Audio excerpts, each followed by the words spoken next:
Let's start with NAT. So firewall is done. Finish.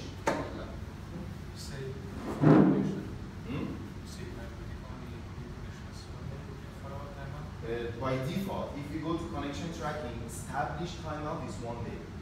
You can change, you can bring down or take it down. Established timeout is 1 day. Okay, about the NAT. Yesterday you had the simple NAT, which was masked, and I told you I will briefly talk about NAT. NAT, or network address translation, is just network address translation. Network address is IP. So NAT, basically the idea is address translation, IP address translation. But why we need translation? Mostly because of 2 reasons. First, because of the security. Actually, it's not really secure. It's not a very big security matter, but at least you can hide your local network behind the public network. With NAT, nobody from the public network can access your local devices directly. But in IPv6, because there is no NAT process in IPv6 directly, I mean by default, means everything is public. In IPv6, the idea everything should be public. Your watch, your phone, everything is public. But in IPv4, we need the NAT first because of the security to some extent, and also because of the lack of IPv4. If there was no NAT, then everything should be public. We don't have enough IPv4, public IPv4 per every single device. So Internet of Things or IoT is not possible with IPv4. So the NAT idea is when you have only few public IPs or one public IP, and you can translate lots of ranges to make, I mean, there's no limitation. You can NAT as many as range you like to one public IP. NAT has the same laws and regulations as firewall. Means it works in layer 3. The default action is accept, sequence number is important, if-then principle. All about firewall is also available here, the same device. But NAT idea, what is the idea of NAT? Let's get back to some slides from yesterday.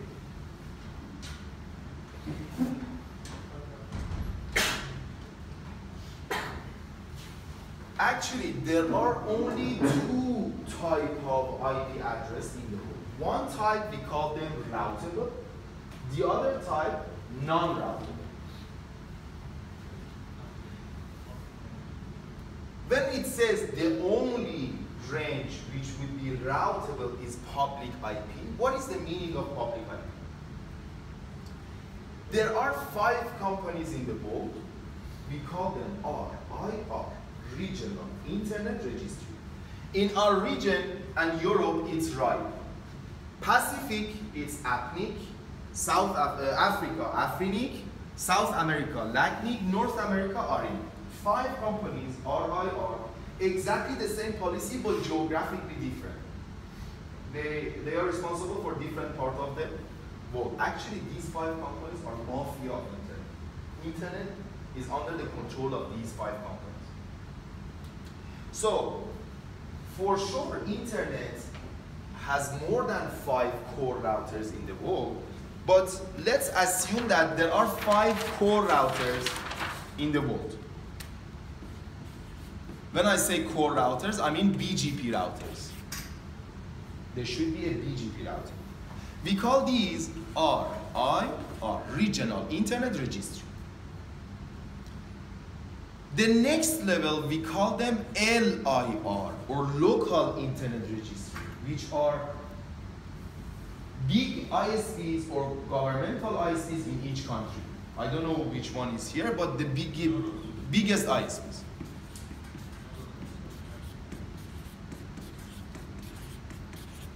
And then tier 1, tier 2, tier 3, and so on.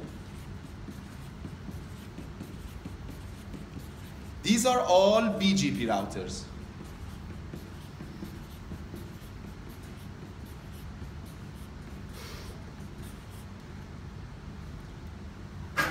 and so on. When I say they make the core of internet, actually these are all BGP routers and they have a BGP peer together. Depends on a continent, they have a BGP peer.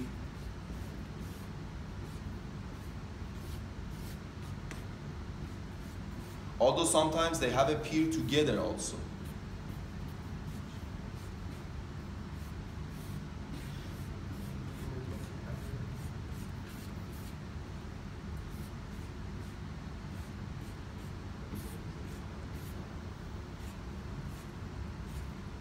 Anyway, just a BGP peer. What is the meaning of public IP? The public IP is something that you advertise, not you, the ISP. Advertise to outside. So route advertisement is about advertising the public IP. For example, there's a company, Arin, that assigns IP public to you. Arin for, North America. Here is right. They assign public IP to you. When they give you the public IP range, then you need the BGP router if you are provider independent. The way is provider dependent means you get the public IP from your provider. Means you are dependent to your provider. If you change your provider, you cannot use the same public IP because that's not your IP, that's the ISP IP. But provider independent means you are a provider by yourself and doesn't matter who's your provider. Any ISP can be your provider because you have your own public IP range. Then you need to advertise this IP to outside. So all of these routers advertise their public IPs to all the others. It means they announce themselves to outside and they say, okay, this is my IP. If you want to reach me, this is my IP and this is the way. All the routers between, it takes time, 1-2 days. After like 2 days, all over the world understand this IP, where is this IP and how to go there. Because there are multiple ways to there, then it's the goal of BGP to find the best path. Depends on algorithm of routing protocols, they find the path to reach the destination with the fastest possible way. This is public IP. So public IP means something that you announce to outside. What is private IP?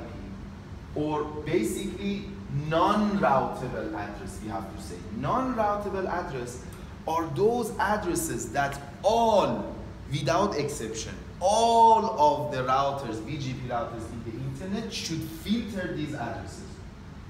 It means, for example, this IP, all of these ISPs have a LAN with their customers. These are their LAN.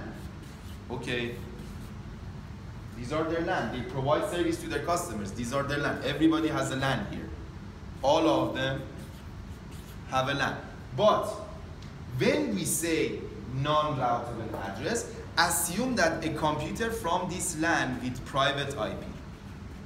Okay? When they send the traffic to their provider, provider should filter all of these ranges.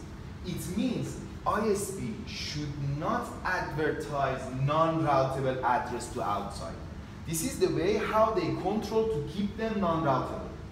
If, as the public ISP, you announce, well, this is the special term in BGP for non-routable address. They call it bogon IP.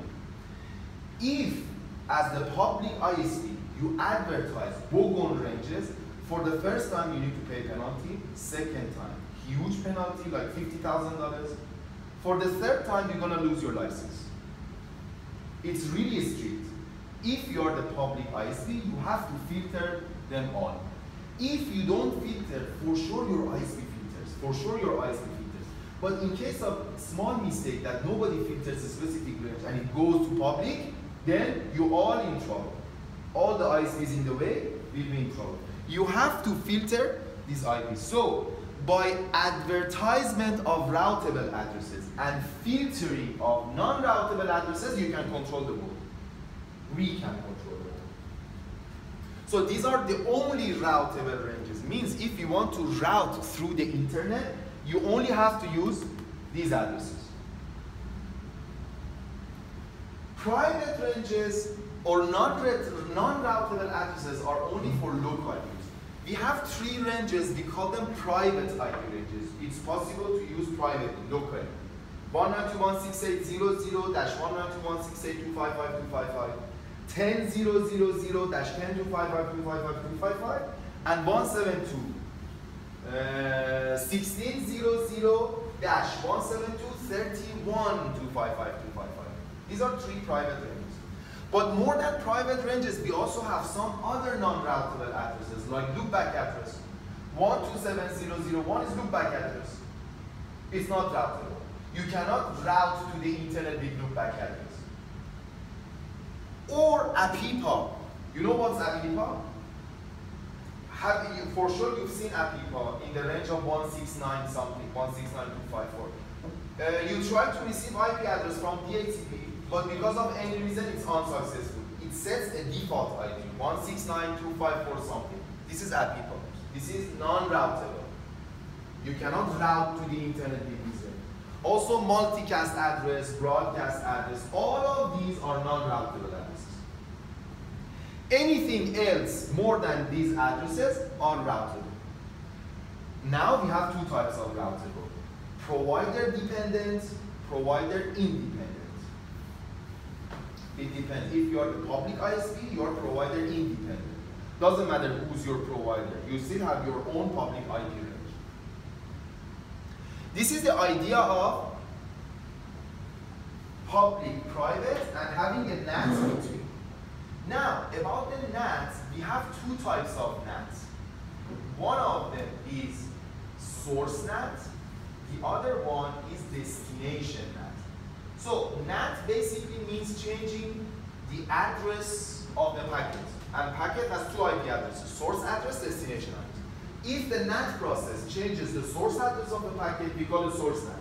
If NAT changes the destination address of the packet, we call it destination NAT. This is the example of source NAT. Same scenario, your laptop, your router, there is a server on the internet, could be anything, yahoo.com, google.com, server, website. When you want to connect to this server, you are using your laptop address. And your laptop address is not recognizable by this server. So your router changes the source address of your packet to something understandable for this server and send it out. You still can have the NAT or the chain of private to private NAT, private to private, private to private. But at the end of the line, you still need at least one private to public NAT to be able to go out. Same as what we have here. You have a NAT between your LAN private and your WAN private. Your WAN private is my LAN, which is 100, 100, 100, still private. So, LAN private, your LAN private, which is your WAN private, which is my LAN private, also NATed to another private again, which is the hotel rate. So you have a private to private. I have a private to private. Hotel already has a private to private up to the ISP. But inside the ISP, we need to have minimum one private to public NAT to be able to go out. So you still can have a chain of private to private NAT, but at the end of the line, you need to have minimum one private to public. And this is the example of destination NAT. You have a server inside your network. You are somewhere out in the internet, you're at home. But your router has the public IP. You can access your router remotely. But you cannot access your server remotely. So you send your traffic to the router. Router changes the destination address of your packet and send it to the private server. This is the destination. Not always, not 100%, but mostly source NAT is from LAN to WAN. Destination NAT is from WAN to LAN. Not always, mostly. There are some exceptions.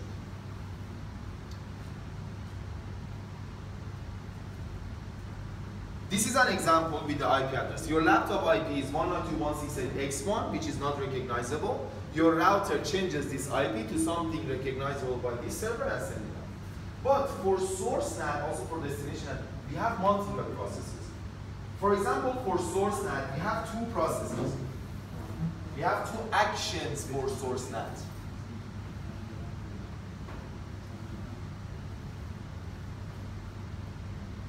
You see, when you select source NAT as a chain, means you want to change the source address of packet. But there are two actions for this source NAT. One of them is source NAT. The other one is masquerade. When you select destination NAT in here, means you want to change the destination address of the packet. Again, there are two related chain actions in here. Destination NAT and redirect. I want to talk about these four actions. Source NAT, masquerade, destination NAT, redirect. Let's start with source NAT and masquerade. What is the difference between source NAT and masquerade? Both of them, does the source address change? Both of them. But what is the difference?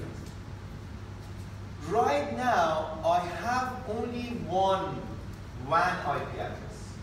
But assume that I have more than one. For example, 3,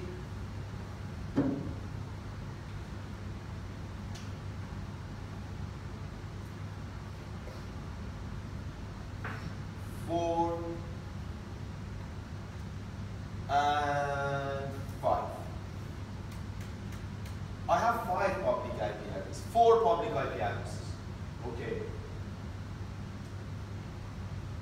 When you do masquerade, it means it doesn't matter for you. You want to do the source NAT process with either of these IP addresses. It means your router will select either of these IP addresses automatically. Which one? The least mathematically one. It changes to hash, it makes binary and chooses the smallest one. But when you do the masquerade, means the source NAT process could be through one of these IP addresses, could be through 2, 3, 5, or for either of them, doesn't matter. But when you select source NAT instead of masquerade, means you can force to use this specific IP for source NAT process. You can force the IP address. Scenario. The same network as this, same as you have. Laptop, router, internet.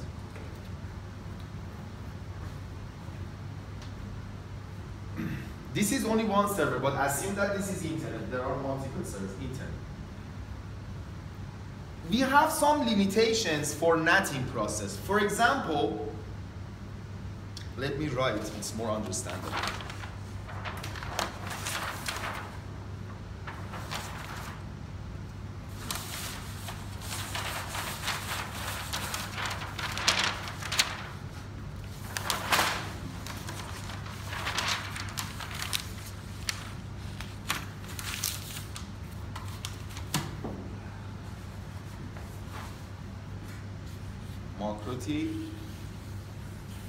LAN, and internet.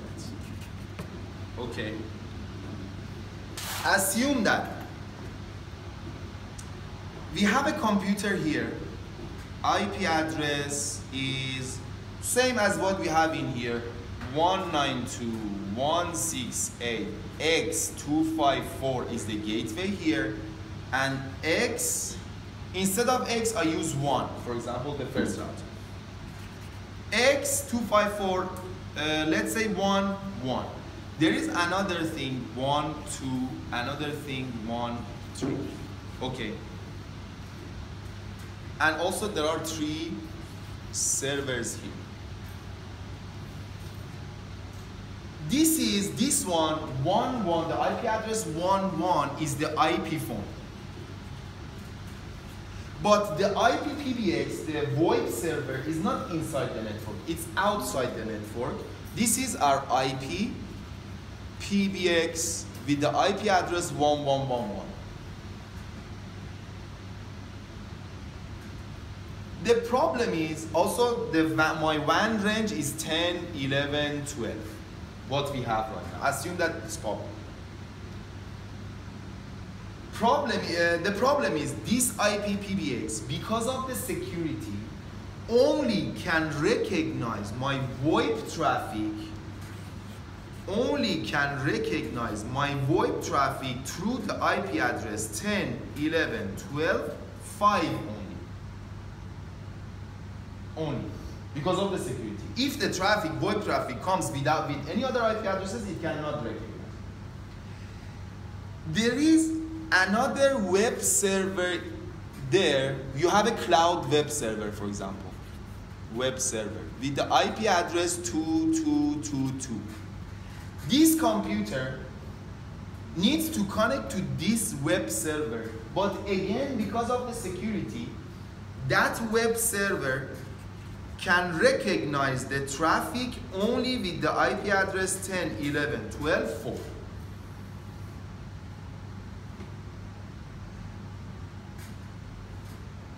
And better to say to web server, to VoIP server. Here is yahoo.com, or let's say all the internet, google.com, Yahoo, anything, all the internet, the whole internet. But for browsing of the internet, for browsing, doesn't matter, you can use either of these IP addresses, I don't care. But these two are important. So to achieve this scenario, first rule is about the VoIP. What is the port and protocol for VoIP? What is SIP port and protocol?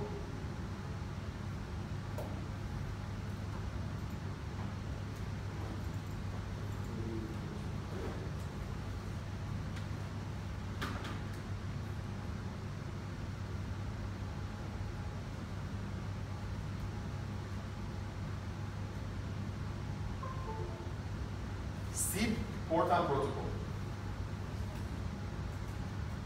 UDP 5060.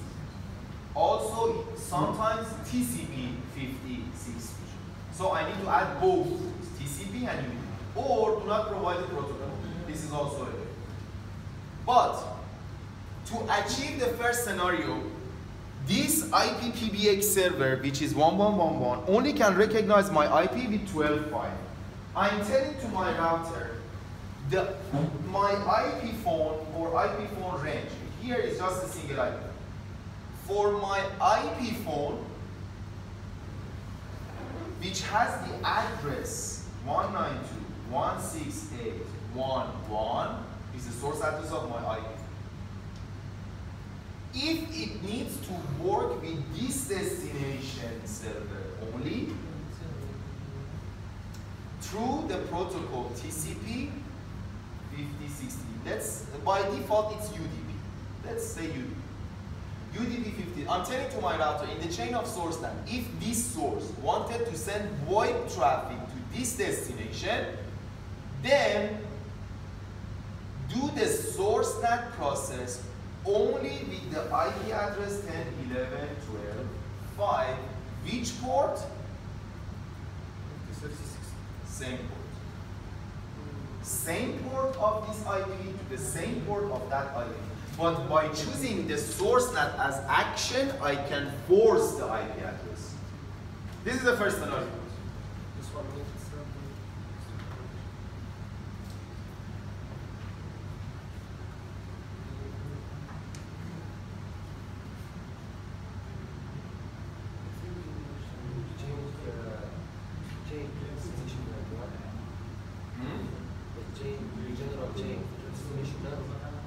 Source NAT. These are all part of source NAT. But actually you should connect to the router by using From LAN to MAN. Yeah. From LAN to MAN, so source NAT. LAN to MAN. You are changing the source address of the packet. Later we talk about destination.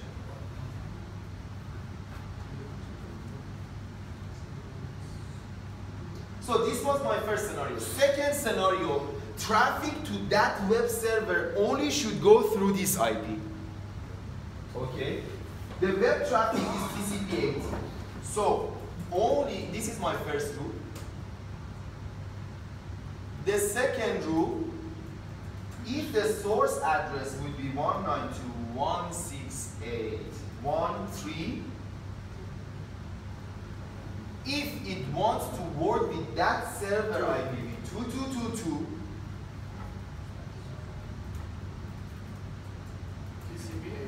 TCP/80. Then I just want to do the source NAT process. 11, 12, 4. Again, same port.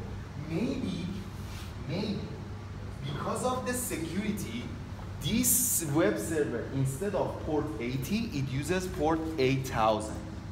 In the same NAT process, we also can change the port from 80 to 8000. Port forwarding. This is port forwarding. Source port forwarding or destination port forwarding. It means your local traffic, when you want to connect to that server, is TCP/80. But once this packet goes out of my router, it uses port 8000. So should not be only the same 5060, 5060. It can be different, depends on your scenario. This port of this IP address to another port of the destination address. So this is my second rule. But for the browsing, I don't care. Any of these IP addresses could be okay because you just want to do the browse. I can do the simple masquerading. I'm telling to my router for the subnet, which in this scenario is 192.168.10/24.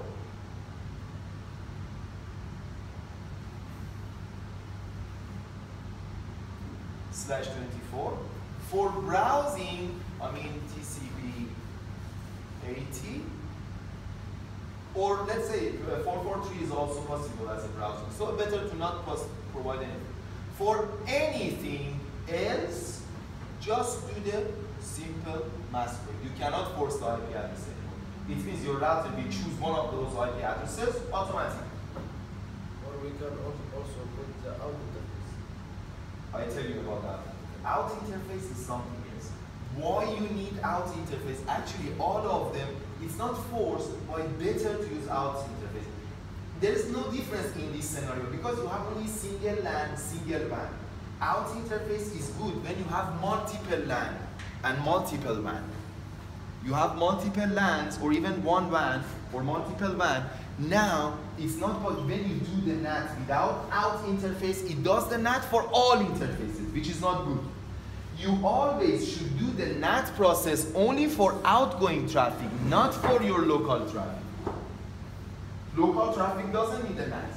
Even local traffic from this interface to another interface, maybe you have two LAN. LAN 1, LAN 2. So from here to here also, you don't need a NAT because both of them are local. So when you provide out interface, means you are forcing the rule to do this NAT process only if the packet wanted to go out from the WAN interface. If you have only single LAN, single WAN, so it's not a big deal. But when you provide out interface, means you force your rule to just do the NAT process only if it wanted to go out. That's why sometimes without out interface also it works. But this is the idea. You need to choose the out interface. It's more practical because it does NAT only for outgoing traffic, not for local traffic between two different LANs or inside the LAN between two different interfaces. This is the difference between masquerade and source NAT.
Understand?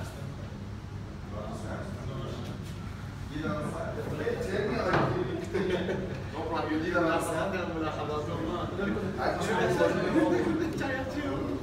Okay. Again, you understand the idea of source NAT. Source NAT means from LAN to WAN. Means changing the source address of the packet. Now, the difference between masquerade and source NAT, when the router wants to change the source address of the packet, if you have only single IP address or single port, doesn't matter. Masquerade just does with a single IP.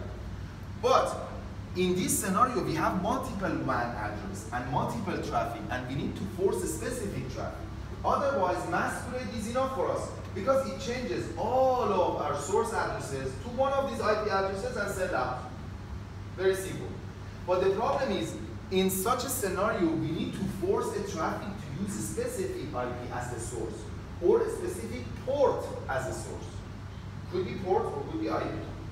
Because you can change the port. Maybe the IP is the same, but port is different. So, with source NAT action, it means you can force the router, like here, you can force the router to choose a specific IP. I mean, you are be able to provide a specific IP for this source NAT process. But when you select masquerade, you see, when you select masquerade, it means there is no any place to provide the IP address. There is no any place to force the IP address. It means for the source NAT process, my router will choose one of these addresses automatically. It means for you, actually, it doesn't matter to choose either of these IP addresses. It can choose either. But in this specific scenario, it's a matter for us to, it has to use only this IP. Not something else, or it has to use a specific port. So to force a specific IP or specific port, then you can do source NAT instead of masquerade. Again, I can repeat it again, no worries.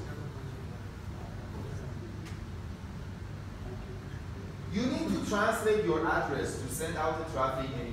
Why you need to translate? Because the network out of your router cannot recognize your local address. So you need a translation. You need a translation anyway. Now you can do this translation automatically by masquerade with one of your WAN addresses, or you can force this translation, source address translation, to choose a specific IP or a specific port. Mr. Man, for example, our company, we have two public IP. Okay. The same router. Okay. So how can we make a private? Same as here. Assume that these are your IP addresses. These are your public addresses. If I want to make a priority, for example, first public IP, I have a bandwidth 15 mega. Another problem is a backup. This is something, 25. yes, this is bandwidth management, user management. It's not about the NAT. That's something else. It's not about the NAT. This is only about translation process. It's about when your user wants to send out the packet, which of those public IPs should use as the source of the customer, source of your user. Your user should go out to the internet through your router, and your router has two public IPs, correct? The problem in here is which of these public IP addresses should be used for your source NAT process. If it's not matter, just select masquerade. Your router will choose one of those two IP addresses. But if it's important for you to send out your traffic with a specific source address, then use source NAT. Then when you use source NAT, you can say, okay, I want to choose this specific public IP or public port. You can choose a specific IP and port. Managing the bandwidth or user is something else. But now, Mr. Our router in one time just using one public IP.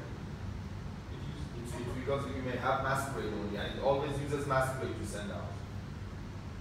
This way we can use it if we have one IP for backup. On the other IP, it's not same. So maybe we put this one. Normally, you don't do the backup or something for IP. IP is IP. Backup is mostly for the link. For example, you have two ISP. ISP2 is the backup. ISP1 is main. This is backup, this is failover. But about the IP, not the backup, it's better to say reserve. You want to reserve one IP. You have two IP addresses, you want to reserve one of them. So you don't do the source NAT with that one, you force the specific IP the first one. Then you can still reserve the second IP. Nobody uses the second IP at this moment.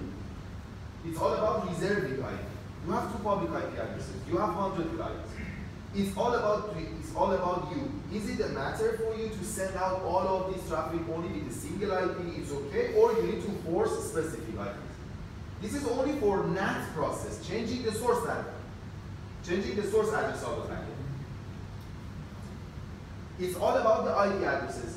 Which IP address this rule allows to use as the source address of the packet? This is the difference between source NAT and masquerade.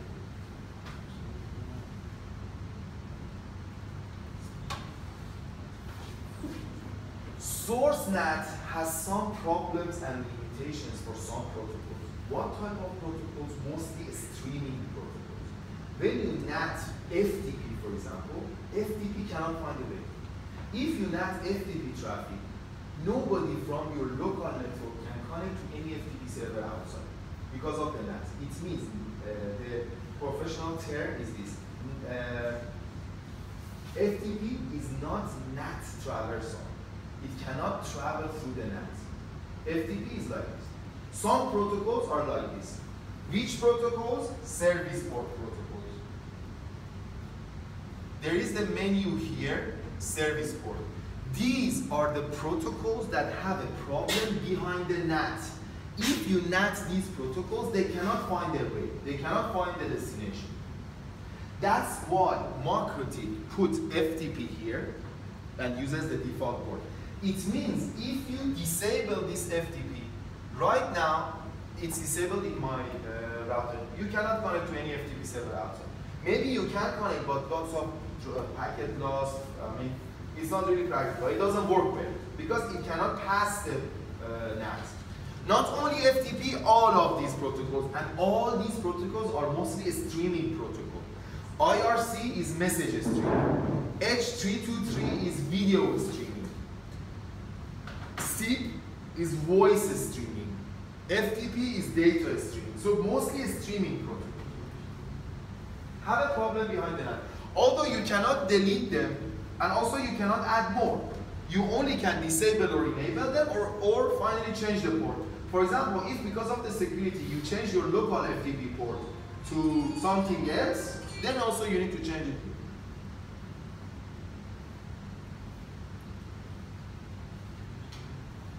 Or if the destination address is using another port number instead of 21 for FTP, then you need to change here, because it's all about destination. So service ports are those ports that have problem behind the NAT.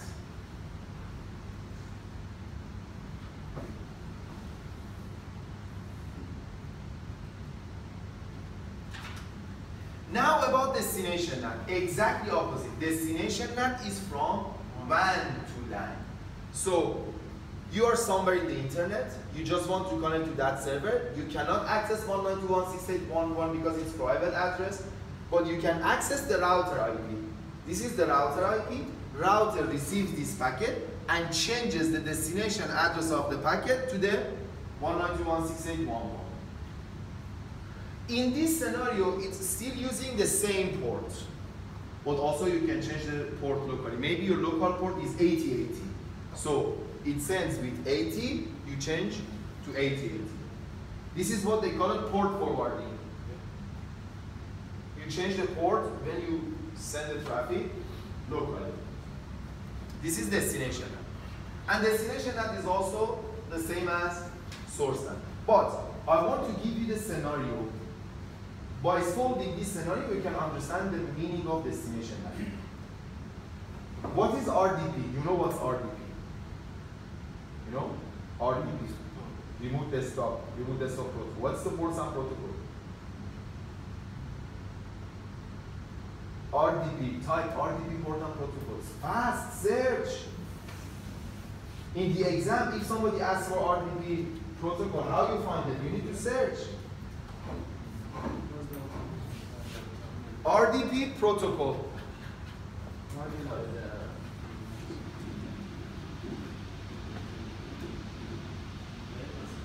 TCP. You don't have internet? Yes. Internet is available. So on the exam we will fail. Ah, you know why? Because I changed your NAT.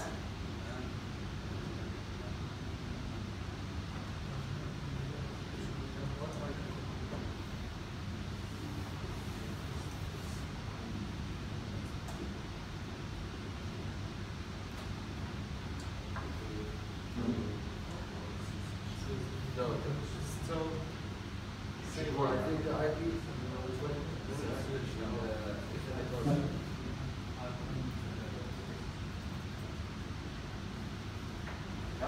yes, no, it's okay. Yeah. Check on your router first. Can you ping 888? RDP? TCP? Yes, TCP.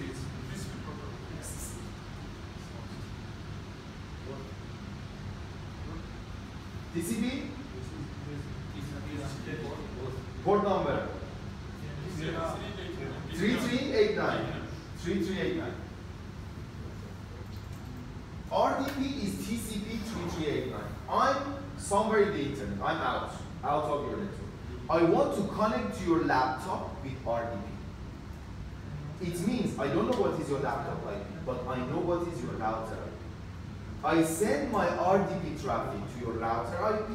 You just need to change my destination address from your router IP to your laptop IP.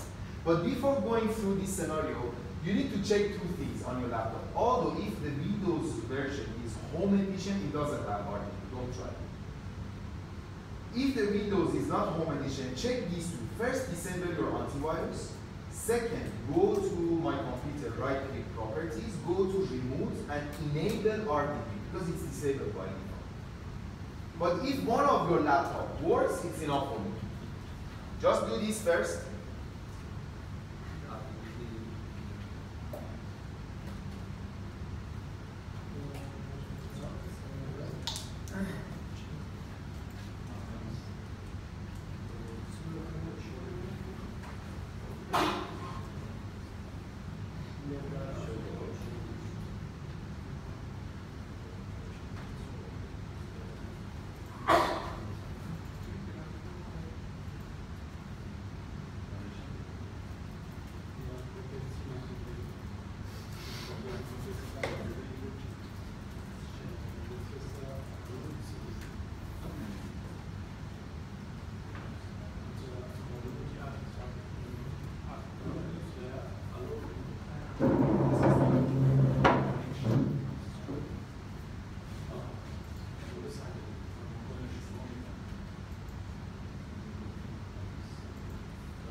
Done? Okay. So scenario is this. I'm somewhere out in the internet. I I just want to send RDB traffic to you. I don't know what is your laptop address, but I know what is your router address, WAN address. So you just need to add the rule like this. Go to IP firewall NAT.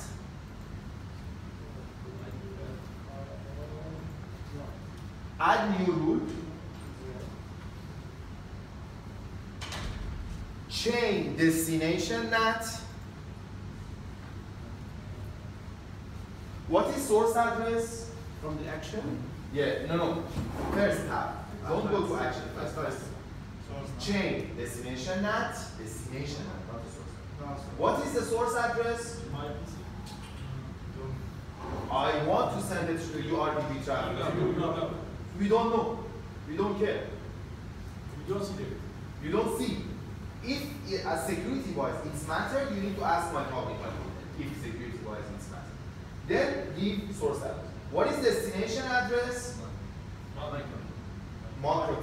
WAN IP of the macro T. 100 something.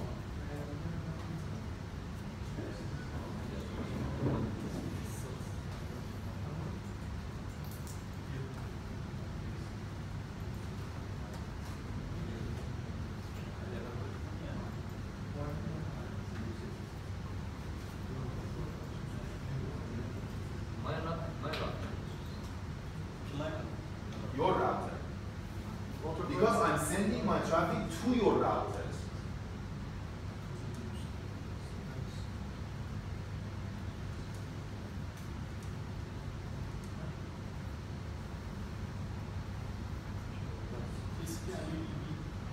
Not TCP 338. TCP protocol destination port 338.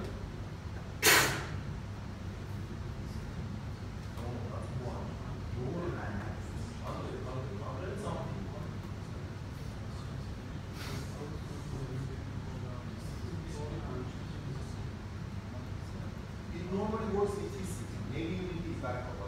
But yeah, as if you want to be 100% sure, also it can be. But now we just want to test it.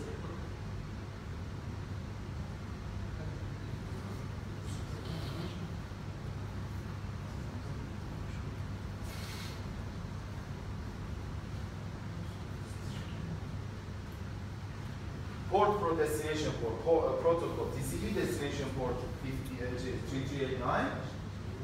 Now go to action. Action destination NAT. What's the port? The port?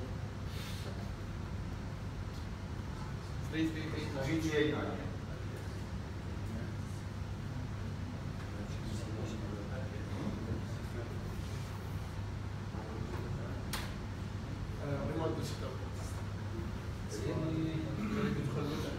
Okay, change destination NAT and port again 3389 and use laptop IP. Laptop IP port 3389 in action. Choose action destination NAT, address laptop address port 3389. Protocol TCP destination port 3389.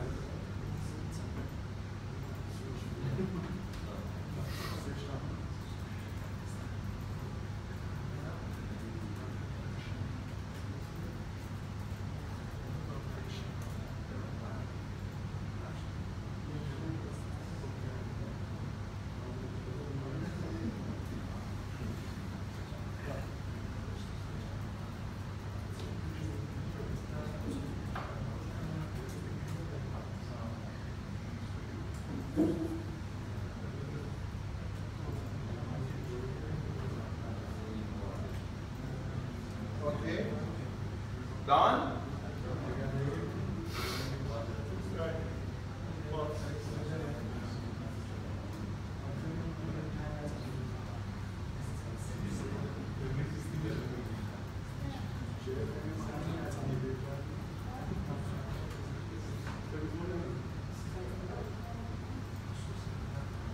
I test with your addresses, but if one of you would be okay, that's enough.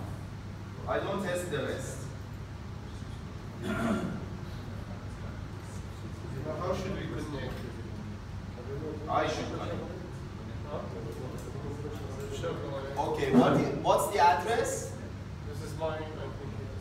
100, 100, 100. No. 2, 3, 4. 2, 4, 5. One more one. 2, 3, 4. Who is 2, 3, 4? Like. 2, 3, 4. No. 2, 4, 2. 2, 4, 2, or This is turned on. 2, 3, 4. Wait, 2, 3, 4. 2, 4, 2, 3, 4. If I can pin this, I can pin you. And if your rule is incrementing, bytes and packets are incrementing, means it works. Means problem is no. 252. 2, you said 40. 243, like this? 240.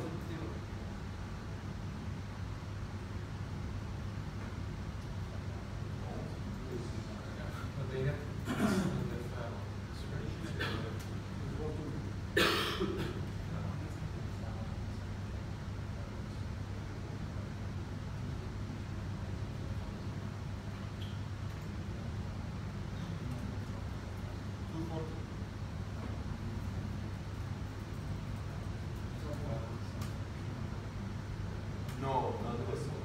2, 5, 2. First 2, 5, then 2,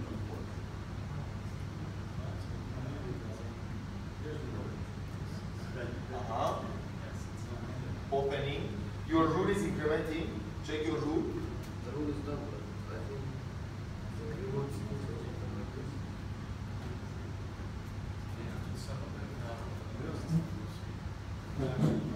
Windows Firewall. I told you you need to disable Windows Firewall. Yes, I forgot to tell you.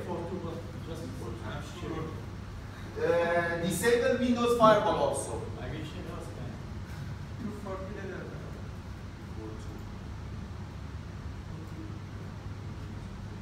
Yes, done. Finish. I said I'm sure. That's this much easy. I'm somewhere out. I don't know what is his laptop address, but I know what is his router address. I send my traffic to his router address. He changes my destination address to his laptop and sends it to you.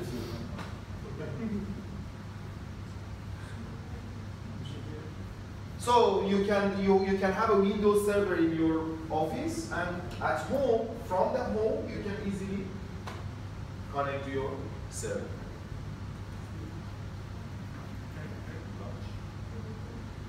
Five minutes. So this is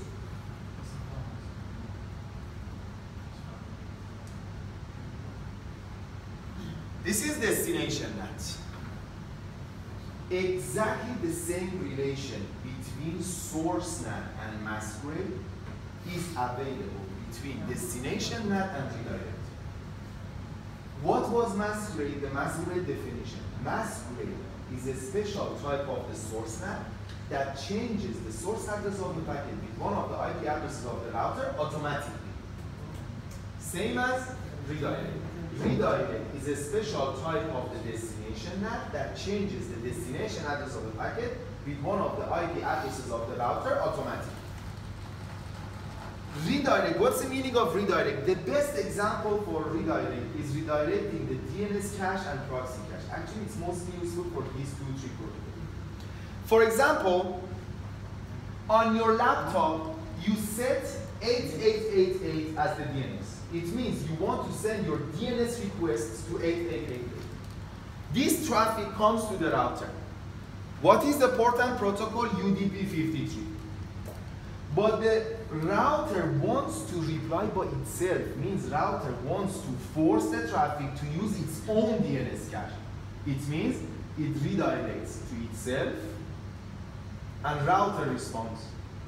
In this way, no matter what will be the DNS server in your laptop, 8888, 2222, 1111, even something wrong, 5555, even if the DNS server would be wrong, they still be able to browse because they're going to use the router cache, not the DNS server. To achieve this scenario, just do this. Destination NAT, UDP 53, action redirect 53. Same. Just do this rule.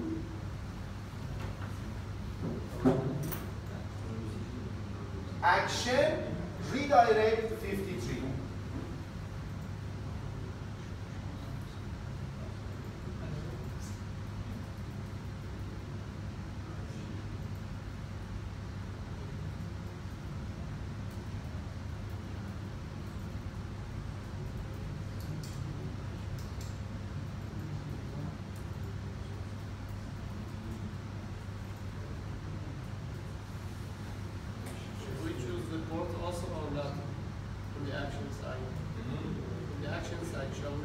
redirect? No, change same port.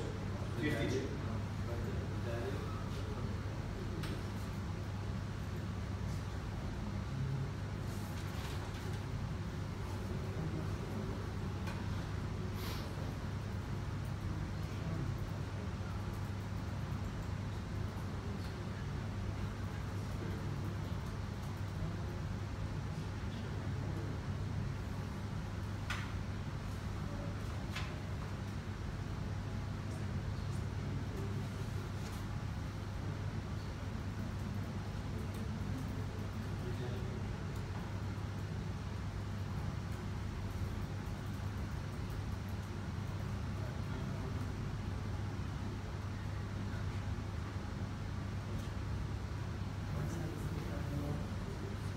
Done? Okay. How to test? Change the DNS of your laptop. Something wrong. 1111. 2222. But you should still be able to route. But be careful. The DNS of your router should be enabled. Otherwise, it doesn't work. Because you are redirecting your customer's DNS request, which were to somewhere else, but you are redirecting to the router itself.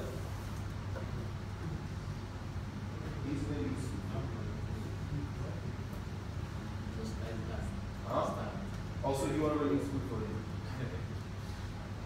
We have to change our. You understand? You don't understand?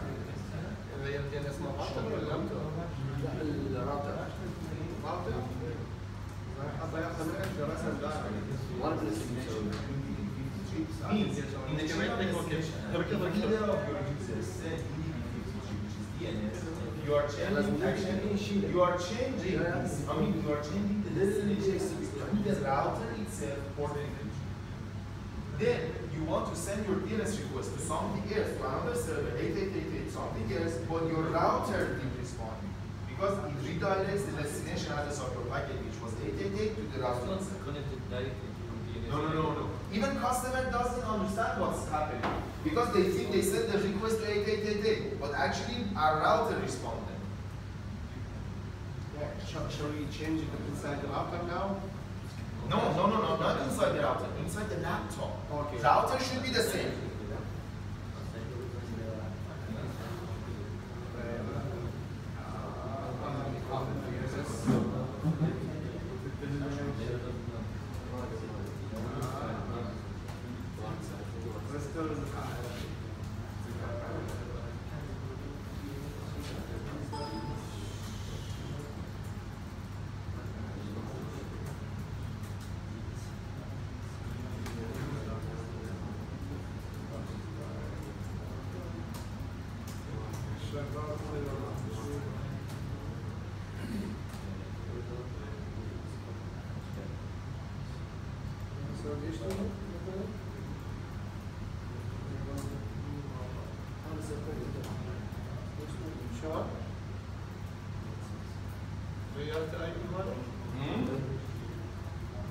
Wrong IP, something wrong. Yes, we choose another DNS, for example 111, and still it's browsing. It's still browsing, even if your DNS is wrong. Yes, and the net is working. There is also The destination, it means the destination. It means your DNS is wrong. If you disable this rule, normally your laptop cannot resolve. Because the DNS is wrong, 1111. What is 1111? There's no DNS server 1111. But because it redirects to the router itself, actually router responds, not 1111.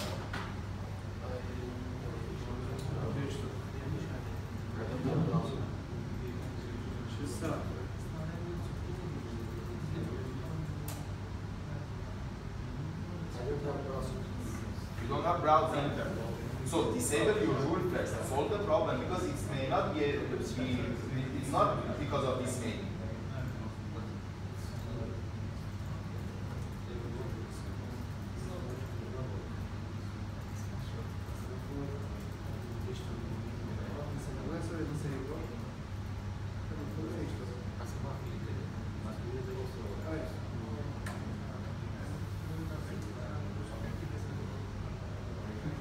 Browsing?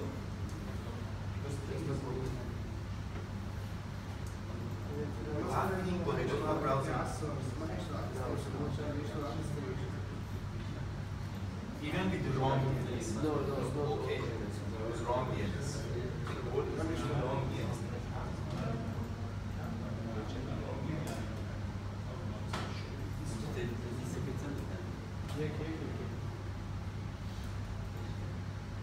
Just change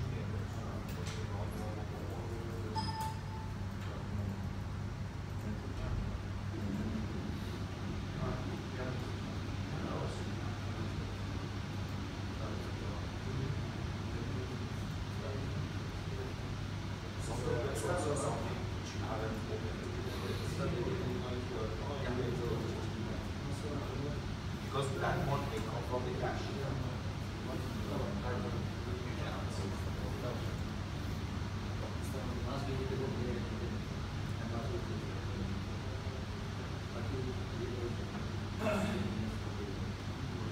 First, here.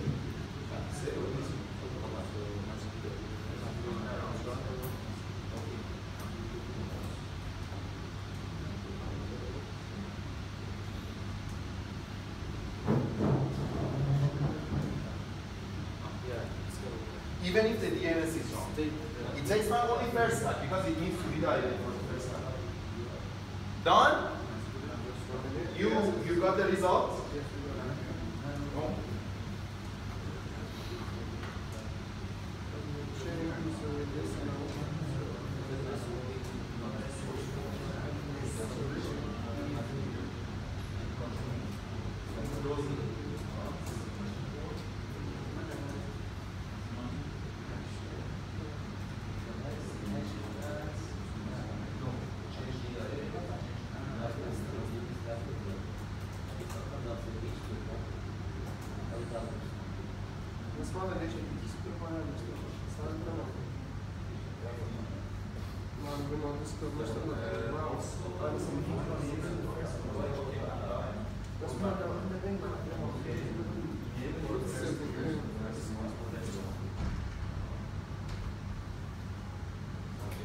Now change your laptop DNS to something wrong.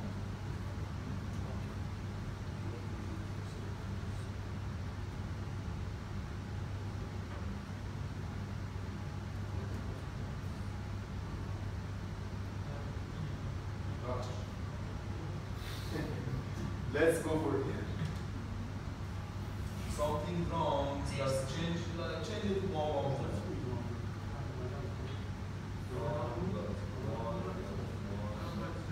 Got result? Yeah.